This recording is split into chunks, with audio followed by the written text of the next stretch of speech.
पाहुयात Marathi कलासृष्टीतील real life कलाकार बाप लेकांच्या जोड्या. धनंजय सर देशपांडे व त्यांचा मुलगा चैतन्य सर देशपांडे,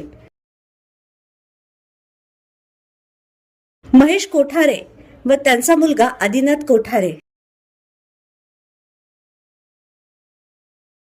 सुनील तावडे व त्यांचा मुलगा शुभंकर तावडे,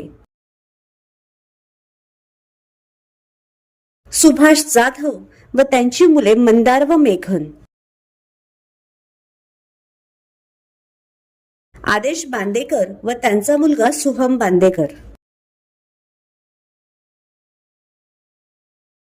शिवाजी साटम व त्यांचा मुलगा अभिजित साटम, विजय गोखले व त्यांचा मुलगा आशुतोष गोखले, रवींद्र महाजनी व त्यांचा मुलगा गश्मीर महाजनी, गणेश केंद्रे व त्यांचा मुलगा साईराज केंद्रे. तर तुम्हाला कोणती कलाकार बापलेकाची जोडी आवडली हे नक्की सांगा.